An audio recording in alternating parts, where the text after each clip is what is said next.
আসসালামু আলাইকুম বন্ধুরা, আপনি কি কখনো ভেবে দেখেছেন যদি আমরা একটানা মাটির গভীরে খুঁড়তেই থাকি তাহলে ঠিক কতটা নিচে যেতে পারবো? সমুদ্র পৃষ্ঠ পেরিয়ে মাউন্ট এভারেস্ট যতটা উঁচু তার থেকেও অনেক নিচে যদি আমরা পৌঁছতে পারি তাহলে আমরা কি পাবো? যেখানে বিজ্ঞানীরা প্রায় 55 কোটি কিলোমিটার দূরে মঙ্গল গ্রহে পৌঁছে গেছেন, সেখানে আমরা পৃথিবীর মাত্র 12,742 কিলোমিটার মানে 7,918 মাইল গভীর পর্যন্ত গর্ত খুঁড়তে কেন হিমশিম খাই? এখন অব্দি মানব দ্বারা সর্বাধিক খনন 12.26 কিলোমিটার মানে 7.6 মাইল পর্যন্ত, যা কিনা পৃথিবীর কেন্দ্র থেকে ভূমির দূরত্বের মাত্র 2%। পৃথিবীর শেষ অব্দি খনন করতে কেন বারবার থেমে যেতে হয়েছে আমাদের? কি এমন আছে এই পৃথিবীর ভেতরে যা বড় বড় খনন যন্ত্রকেও নতি স্বীকার করতে বাধ্য করে? আমরা নামবো সেই অজানা গভীরতার দিকে যেখানে লুকিয়ে রয়েছে ভয়ানক গোপন কিছু রহস্য।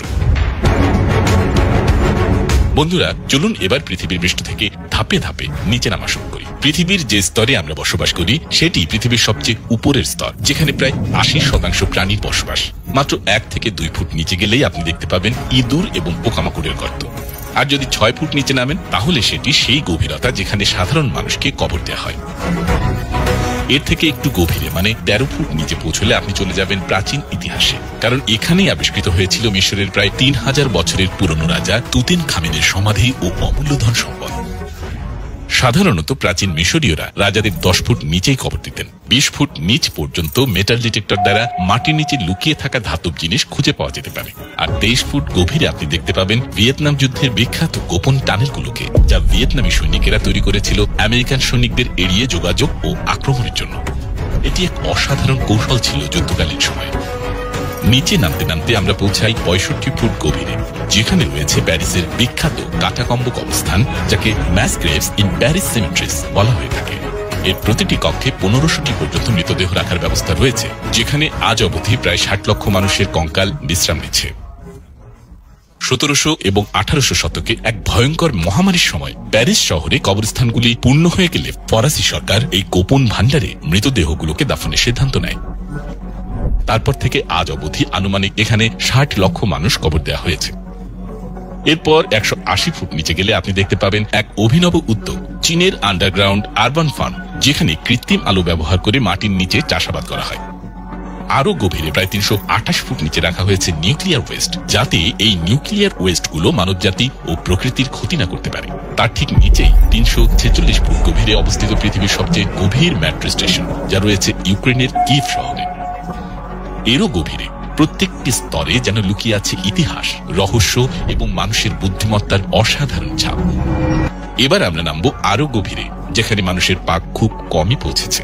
400 ফুট নিচে আপনি দেখতে পাবেন পৃথিবীর সবচেয়ে নিচে বিস্তার করা গাছের শিকড়। এই শিকড়ের মালিক একটি আফ্রিকান গাছ, যার নাম ফিক্স। এই গাছটি এতটাই শক্তিশালী যে তার শিকড় ভূগর্ভের গভীর স্তর পর্যন্ত প্রবেশ করতে সক্ষম। এরপর 720 ফুট নিচে রয়েছে পৃথিবীর সবচেয়ে গভীর নদী কঙ্গো নদী। এই নদী আফ্রিকার বুক চিরে বয়ে চলেছে এবং এর গভীরতা বিজ্ঞানীদের আজও বিস্ময়ে ফেলে। 950 ফুট গভীরে আপনি পাবেন পৃথিবীর সব থেকে নিচে থাকা ট্রেনের টানেল, সেকেন্ড টানেল, যা জাপানের 2টি শহরকে সংযুক্ত করেছে সমুদ্রের নিচ দিয়ে, যাকে ইঞ্জিনিয়ারিং এর এক বিস্ময় বলা চলে। এরপর 1000 ফুট বা তার বেশি গভীরে তৈরি করা হয় নিউক্লিয়ার মিসাইল সাইলোস, যা এমনভাবে গঠন করা হয়েছে যাতে ভূমির উপর বিস্ফোরণ সত্ত্বেও এটি নিরাপদ থাকে। তবে যদি এটি পারমাণবিক বিস্ফোরণ ঘটে তা এই গভীরতাতেও বিধ্বংসী হবে। 1403 ফিট নিচে রয়েছে পৃথিবীর সবচেয়ে নিচু স্থলভাগ, ডেড সি বা মৃত সাগর। এটি সমুদ্রপৃষ্ঠ থেকে এত নিচে যে পৃথিবীর সবচেয়ে উঁচু ভবনটিও এর গভীরতার তুলনায় কম। 2300 ফুট নিচে অবস্থিত চিলির সান জোসে খনি, যেখানে একসময় 30 জন খনি শ্রমিক ধ্বংসস্তূপের নিচে 69 দিন ধরে আটকে ছিল।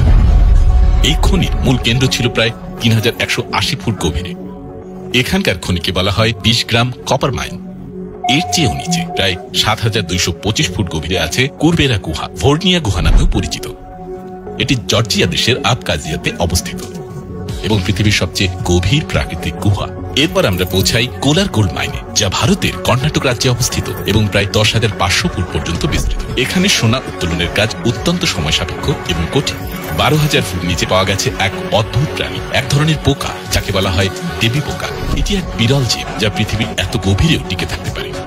এরপর আমরা পৌঁছে যাই দক্ষিণ আমেরিকার মেম্পোরিং গোল্ড মাইনে, যা 13,123 ফুট গভীরে অবস্থিত। এটি পৃথিবীর সবচেয়ে গভীর খনি এবং এখান থেকে তোলা হয় পৃথিবীর সবচেয়ে বেশি সোনা। এত গভীর খনির ভেতরে তাপমাত্রা প্রায় 66 ডিগ্রি সেলসিয়াস ছাড়িয়ে পড়ে। এখানে কাজ করাটা শ্রমিকদের জন্য বিশাল এক চ্যালেঞ্জ, কিন্তু জীবনের ঝুঁকি নিয়ে কিছু মানুষ এখানে কাজ করেন শুধুমাত্র কিছু টাকার আশায়। আপনি জানলে অবাক হবেন, এই গভীরতা এতটাই ভয়ানক যে কেউ যদি উপর থেকে পড়ে যায় তবে নিচে পৌঁছাতে 30 সেকেন্ড সময় লাগবে, আর নিচে পড়া মাত্র তার শরীর ধ্বংস হয়ে যাবে। এরপর 29,031 ফুট, যা ঠিক মাউন্ট এভারেস্টের উচ্চতার সমান, কিন্তু এর থেকেও নিচে 35,000 ফুটে রয়েছে সমুদ্রের সবচেয়ে গভীর পয়েন্ট, যাকে বলা হয় চ্যালেঞ্জার ডিপ। 1951 সালে একটি ব্রিটিশ গবেষণা জাহাজ এখানে নেমে 10,863 মিটার গভীরতা রেকর্ড করে। ভাবুন একবার, যদি মাউন্ট এভারেস্টকে উল্টো করে এই গভীরতায় ফেলে দেওয়া হয় তাহলেও প্রায় 2 কিলোমিটার ফাঁকা থেকে যাবে। কিন্তু মানুষের কৌতূহল এখানে থেমে থাকেনি। তারা পৃথিবীর মাটিতে আরো গভীর গর্ত খনন করেছে, যা পৃথিবীর সবচেয়ে গভীর খনন, নাম কোলা সুপার ডিপ বোরহোল। এই উদ্যোগে 40,230 ফুট খনন করা হয়েছে, অর্থাৎ প্রায় 12 কিলোমিটারেরও বেশি গভীর। তবে এর ব্যাস ছিল মাত্র 23 সেন্টিমিটার। 1970 সালে রাশিয়ায় এই প্রকল্প শুরু হয়, যার লক্ষ্য ছিল পৃথিবীর কেন্দ্র পর্যন্ত পৌঁছানো। টানা 9 বছর খননের পর তারা এমন এক স্তরে পৌঁছে যেখানে তাপমাত্রা ছিল 200 ডিগ্রি সেলসিয়াস। সেই ভয়ানক উত্তাপে খনন বন্ধ করে দিতে হয়, কারণ খনন মেশিন এই তাপমাত্রায় গলে যেতে থাকে। এটি এখন পর্যন্ত মানুষের সবচেয়ে গভীর খনন তথ্য, যা পৃথিবীর গহ্বরে পৌঁছতে পৃথিবীর কেন্দ্র পর্যন্ত মানুষ খনন করতে না পারলেও বিজ্ঞানীদের গবেষণার মাধ্যমে আমরা এটা অনুমান করতে পারি যে এর নিচে কি আছে। আর সেই অনুমানকে বুঝতে হলে আমাদের জানতে হবে পৃথিবীর অভ্যন্তরীণ গঠন আসলে কেমন। পৃথিবীর স্তরকে সাধারণত 3টি ভাগে ভাগ করা হয়, ক্রাস্ট, মেন্টেল এবং কোর। এই কোরটিতে রয়েছে 2টি স্তর, একটি হলো আউটার কোর, অন্যটি ইনার কোর। এর মধ্যে সবচেয়ে উপরের স্তর হলো ক্রাস্ট, যার গড় পুরুত্ব 5 থেকে 70 কিলোমিটার। এই ক্রাস্টেই আমরা বাস করি, এটাই আমাদের পৃথিবীর পরিচিত মুখ। কিন্তু যদি আমরা এই স্তরের 70 কিলোমিটার নিচে নামি তাহলে পৌঁছে যাব মেন্টেলের স্তরে, যা বিশাল এক অজানা জগতের দ্বার খুলে দেয়। এই মেন্টেলের স্তরটি প্রায় 2,900 কিলোমিটার পুরু এবং এটি পৃথিবীর সবচেয়ে বড় স্তর। বিজ্ঞানীরা বহু বছর ধরে পৃথিবীর অভ্যন্তরের এই রহস্যময় স্তরগুলো নিয়ে গবেষণা করেছে। এই গভীর স্তরে মূলত লোহার এবং নিকেলের সংমিশ্রণ পাওয়া যায়, যা উচ্চ তাপমাত্রা এবং চরম চাপের মধ্যে একটি ভয়ানক জগৎ তৈরি করে। এই মেন্টেলের স্তরটিও আবার 2টি ভাগে বিভক্ত, আউটার মেন্টেল এবং ইনার মেন্টেল। আউটার মেন্টেলে পৃথিবীর উপরের দিকে লোহা ও নিকেলের গলিত ও আধা তরল রূপ পাওয়া যায়। এখানকার তাপমাত্রা 1000 থেকে 3000 ডিগ্রি সেলসিয়াস পর্যন্ত পৌঁছে যায়।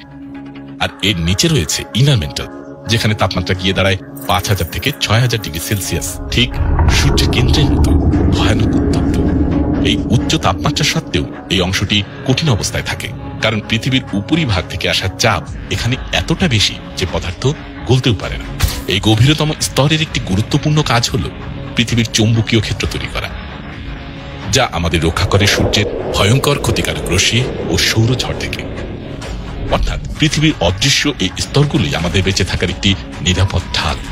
বিজ্ঞানীদের মতে পৃথিবীর 3য় স্তর অর্থাৎ ইনার কোর থেকে যখন গলিত ধাতুর প্রবাহ উঠে আসে মেন্টেলের স্তরে, তখন সেখানে তৈরি হয় লোহা, তামা, নিকেল, সোনা ও রূপা, যা আমরা খননের মাধ্যমে উত্তোলন করে থাকি। এই সব ধাতু তৈরি হচ্ছে এক ভয়ানক উত্তপ্ত ও চরম চাপের পরিবেশে, যেখানে কোনো কঠিন পদার্থ স্থায়ীভাবে টিকে থাকতে পারে না। এটা সত্যি একটি অবিশ্বাস্য ঘটনা, কারণ এখনো পর্যন্ত আমরা পৃথিবীর ক্রাস্টে মাত্র 12 কিলোমিটার গভীর পর্যন্ত খনন করতে পেরেছি। অর্থাৎ পৃথিবীর কেন্দ্র এখনো আমাদের ধরাছোঁয়ার বাইরে। কিন্তু সেই অজানা শক্তি আমাদের রক্ষা করছে সূর্যের ভয়ঙ্কর রশ্মি ও সৌরঝড় থেকে। সেই সাথে সেখান থেকে উঠে আসা গলিত ধাতুর প্রবাহ আজ আমরা ব্যবহার করে চলেছি। যদি আমরা ভারতের মাটি থেকে এক বিশাল গর্ত খুঁড়ে ফেলি তাহলে সেটি সোজা গিয়ে চিলির প্যাসিফিক মহাসাগরে পৌঁছাবে, আর সেই গর্তের গভীরতা হবে প্রায় 12,000 কিলোমিটার। এই গর্তে ভ্রমণ করা মানে হবে পৃথিবীর একদম ভেতর দিয়ে, একটি পূর্ণ গোলার্ধের ভেতর দিয়ে এক প্রকার সময় এবং মহাশক্তির ভ্রমণ। এই বিশাল পৃথিবীর গভীরে লুকিয়ে রয়েছে অজস্র রহস্য, যা আজও আমাদের চোখের আড়ালে। তবে বিজ্ঞান থেমে থাকেনি। এই অদৃশ্য অভ্যন্তরের প্রতিটি স্তরের ভেতরেই লুকিয়ে আছে নতুন নতুন আবিষ্কারের সম্ভাবনা, যা একদিন হয়তো বদলে দেবে আমাদের পৃথিবীকে জানার সংজ্ঞা।